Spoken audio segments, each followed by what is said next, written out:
اللہ تعالیٰ نے اس دنیا میں جس کو بھی پیدا کیا ہے اسے ایک دن موت کا ذائقہ چکھنا ہے۔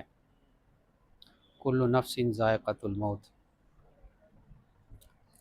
ہر جاندار کو موت آئے گی،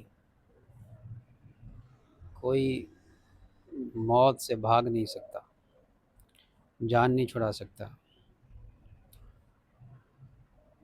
اور پھر موت کے بعد پھر ایک زندگی شروع ہوگی۔ الذی خلق الموت والحیات لیبلوکم ایکم احسن عملا۔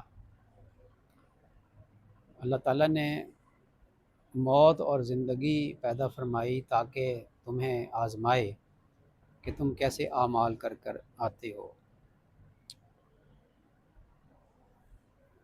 جس نے اس دنیا میں اچھے اعمال کیے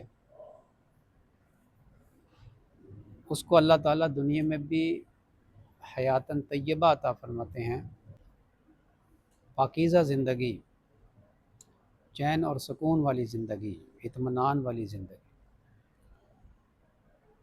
اور مرنے کے بعد بھی اللہ تعالیٰ شانہ اس کو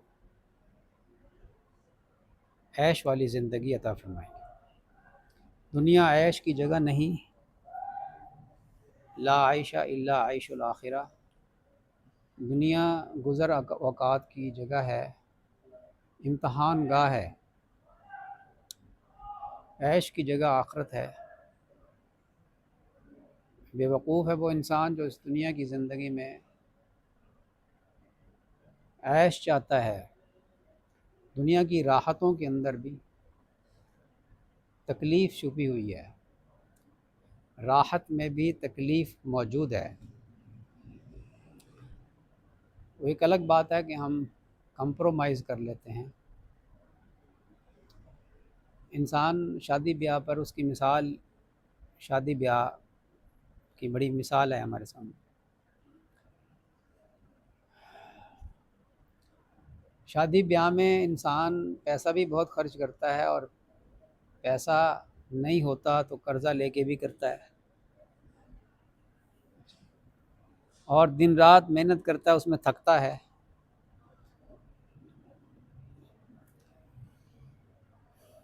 اچھا، بسا اوقات بہت زیادہ تھکا ہوا ہوتا ہے، چہرے پر اس کی خوشی، چہرے سے وہ بناوٹی خوشی ظاہر کر رہا ہوتا ہے، لیکن اسے بڑی نیند بھی آ رہی ہوتی ہے، اور وہ تھکاوٹ بھی اس کو بہت ہو رہی ہوتی ہے۔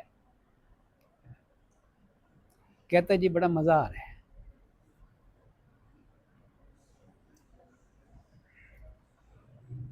ہر مزے کے پیچھے تکلیف بھی موجود ہے۔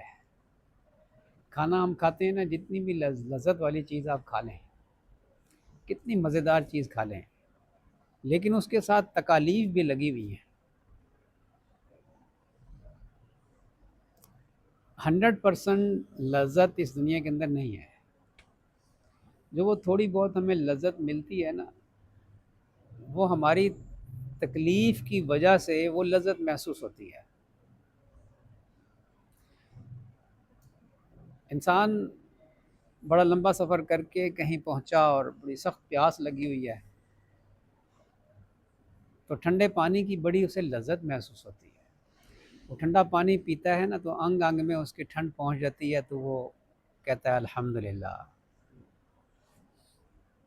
حالانکہ اس ٹھنڈے پانی سے ابھی اس کی ساری تکلیف ختم نہیں ہوئی ہوتی۔ اچھا، جو وہاں پہ موجود ہے اور سفر کر کے نہیں آیا، تھکاوٹ اسے نہیں ہے، وہ بھی ٹھنڈا پانی پی رہا ہے، اسے وہ مزہ نہیں آتا جو اس تھکے ہوئے کو مزہ آتا ہے ٹھنڈے پانی پینے کا۔ اس لیے کہ اس نے تکلیف میں وقت جو گزارا ہے نا، تو ٹھنڈا پانی بہت بڑی نعمت بن کے اس کے سامنے آیا ہے۔